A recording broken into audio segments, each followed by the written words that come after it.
What is going on, everyone? DC3 Johnson here with another MLB The Show we'll call it GM video.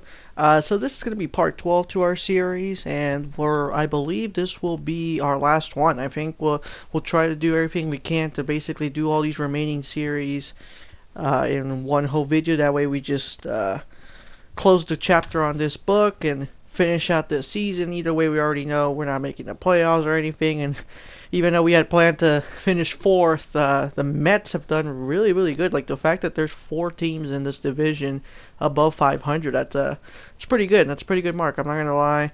So I think realistically our goal now, and I believe for the last few parts, has been to do a slight improvement or equal to what the season was before. So 2018, I believe they finished with 63 wins. From the top of my head, from what I remember right now, I'm pretty sure it is, and that's pretty much the number we're going to bring, because come performance review time, and Derek Jeter and I think the other owners, they're gonna be like, well, DC, what did you accomplish? Well, we didn't necessarily get the best win record, but I did bring you guys dinero. I brought you guys profit, you know. And that's definitely going to be a number I'm going to show you guys. That's the one thing I like about these MLB games, is the fact that you're able to very easily, like, you don't have control over prices or anything like that, but you can see when your team's doing well. You can see how much of a difference it makes in terms of payroll, and the fact that it updates your budget. Like if you had 80, like the Tampa Bay and the Marlins always have the smallest payroll budgets. So like the following year, we were to continue this, we would have a much bigger budget compared to this previous season. So I think that's one of the things right there, as we didn't do well in this game, and definitely I think that's one of the reasons why I'm the GM and not a pitcher, because I literally pulled the. It's so sad to say, I literally pulled the Kershaw, and where I'm literally being anti-clutch right now. Like look at this. We literally gave up the win. We were up 4-0, and we're now losing the game 5-4. So we get the little upgrade there. Not really much of a fan of like those my teams, I think this is called Diamond Dynasty. So it's great. I'll just sell it for points, because the good thing is you're able to use some of that stuff for sponsors here in the GM mode. So I believe I covered it in one of the parts. I believe part 3 or part 4 we covered sponsorship, or actually it might have been actually the first one. Actually, sorry. Sponsorship's important, so that way it brings a little extra revenue into your team. So definitely, I would urge you guys to use that money. I mean, unless you guys are a fan of Diamond Dallas, I keep saying Diamond Dallas, Diamond Dynasty, then go ahead and do that, you know. At the end of the day, it's probably a really good mode. I'm just not one of the fans of like those ultimate teams, you know. And so we move on to the next game here. It's going to be a day game in Miami. You know, I'm in the presidential suite with Derek Jeter, and he's kind of thinking about it. He's like, do I want to fire DC, or do I want to keep him for 2020? Well, look, my boy, he's excited. Look at that. He's already like, yeah, you know, we got some chemistry here. I'm literally gonna screenshot everything, and I'm just gonna be like, hey, well, come on, man. You guys had a culture problem. Now you don't. Like, team gets along just fine. And let's see if my boy Anderson can bring it home. Oh, that's perfect. That's perfect. Oh, yes. That's beautiful. That was good. That was good. That was good. We get the stolen base, and that made a big difference, because that was going to be a double, and so if you would have stayed in first, you would have only advanced to third, but instead we put the game away, get that win. So we do beat the Nationals in their series. We basically 2 out of 3, and now we're facing the New York Mets. I think this might be the last critical situation we'll do. I think the rest we're just going to sim it. I feel confident that we could at least get one of the wins. I mean, if we feel like he don't, then we'll step in and do another one. But just so that way we could just, you know, not make that the video too long at the end of the day. We don't want to go too long into this and put out a 45-minute video, you know. Unless you guys want that, you know. At the end of the day, if you guys want these type of video, those really long videos, then you know, definitely, I'm more than willing to do it. I just don't want to, you know, put it in. You guys don't want that information, I guess you could say. Let's see. This one should be. Oh no! Oh!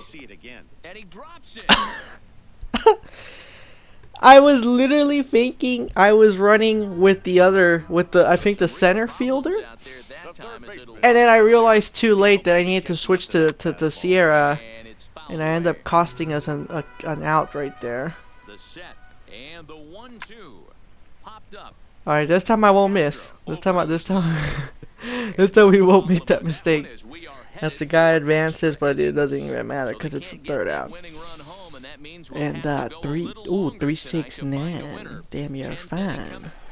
End of the ninth here. But move it to you. Suck it to me. I love that song. Lil Jon. Lil Jon, the East Side Boys. It's a classic right there for me.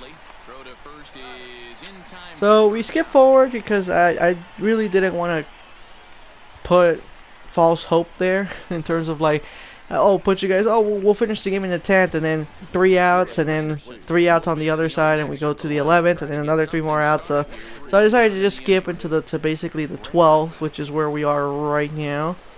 The one thing I've noticed is I feel like the reason why we're losing these games is because they've sort of put the AAA players to play, and they don't do well. At least like my guys, like the guys I have in AAA. Like the fact that my boy Granderson is now on the bench. Well, granted he's declining heavily. Like the fact that we started this series and he was like a 69, I think he went up to a 70, and now he's back down to a 63.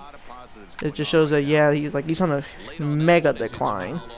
But the fact that he's able to pick up a nice hit cold off the bench, it just tells me that these hitters from AAA ain't getting the job done in the majors. Like, look at this. This is one of my AAA guys. And the fact that he almost got it but didn't get it is the difference between you working in the majors and you going back to the D League. You know.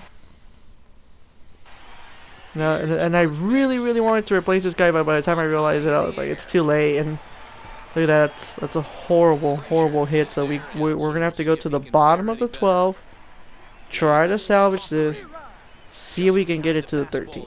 2 strikes now. 2 out, nobody on. Skied in the air to straightaway left.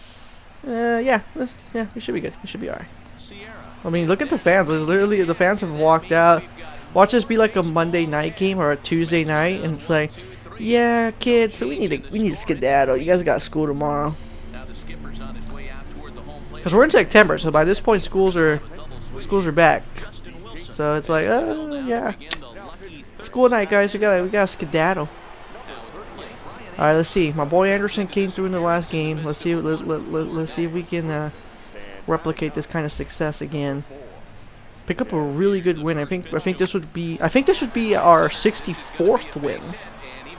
Because right now I think we're at 63, so a win here would put us over, which I would definitely appreciate. And we only got 4 pitchers left, so we just gotta keep burning them out. That's the thing I love about the National League. And I know that there's a lot of debates about whether or not there should be a universal DH rule. But wow, like, that's the one thing I love about the National League, is the fact that, like, you have to kind of play this game of strategy. Like, if you pinch hit, you lose your pitcher, so you can't get him back. And then the problem is, when you go into, like, these games that go into extra innings, every pinch hit counts. So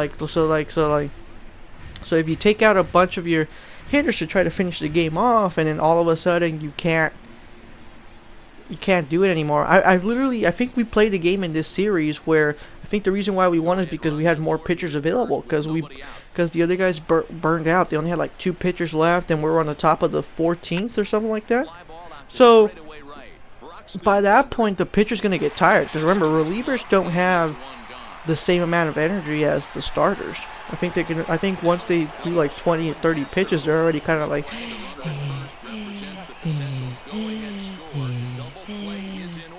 Yeah, I'm not. And then they start throwing real slow. Like, it's not their fault. It's just they're meant for like I guess segmented like games. They're not meant to go more than 2 or 3 innings. You know, they're intended to basically, as they're told, reliever or a closer. So a closer obviously would come in only on the last inning to finish the game off, while the relievers are kind of like, okay, well the starter's tired, but we can't bring in the closer, so just cover the break basically. Kind of like in jobs and all that, like where you have like a floater that literally covers people's breaks in between until the other guy comes in basically to replace him. And horrible. My boy, hey, my bad, Sierra. I know you're pissed, bro. It's all good. But come on, man. Get this hit, get this W. We'll go out to the Manhattan scene. I mean, it might be too late tonight, but you know, when the trip's over, and we go back to Miami, I'll take care of you. I'll take care of all you guys because I'm gonna be like, hey, champagne's on me tonight, boys. But GM, sorry, but GM. They ain't gonna call me GM. You guys call me DC, bro. But DC, don't we have a game tomorrow? I'll talk to the coach, bro. Don't even worry about that. I'll tell him that you guys were with me, and you guys had to take care of me because I got hella drunk and I need a designated driver to get home. So I'm gonna tell. Don't worry, all of you guys are gonna be excused. If he has a problem with it, he could talk to me. I'm his supervisor, his superior. And I'm just gonna be like, well, Mr. Coach, who writes the checks for you? And if he tells me it's Derek Jeter, I'm gonna tell him. And who did Derek Jeter put in charge of this team when he's not around? Oh, yeah, I would be willing to go there as we blow this game, as we literally blow this game. The coach is pissed. He's like, ironically, but just remember, Coach, I write the checks. All right, it has my name on it. Kind of like how Donald Trump sent that letter with the stimulus check. There's my name at the bottom. It says D.C. Johnson, because technically there's no 3 in the middle, but D.C. Johnson. So the Mets get the win. I mean, it only took them 14 innings, and they're gonna have to go home to the bridges and all that stuff at 3 in the morning. Like it's all good. I mean, at the end of the day, we'll go home, we'll get the wins, and be on our way. You know, whatever. I'm upset. I'm just like, crap. Yeah. Oh, look at this. Yeah, I'm not gonna play this one. I'm gonna screw it up. So, 8-1. So we do beat them 8-1. Let's see if we can get another win. Oh, okay. So they won the series. But look at this, 8-0. Beautiful. So we tied the series 2-2. We get win number 64. So let's just finish this off. Last one right here. Last game of the season, guys. Oh, we beat the Phillies. Guys. And that will do it. 66. So three more wins than what we thought we were going to get. And I am going to show you guys how much money we made. I think it was about more than $50 million. I appreciate you guys sticking around and watching. Definitely hit the subscribe button. I got more sports on the way. So don't miss anything. And you guys stay safe out there. Take care, guys. Helping the Marlins take care of the Phillies 4-3. At the start of the day, the Phillies sit atop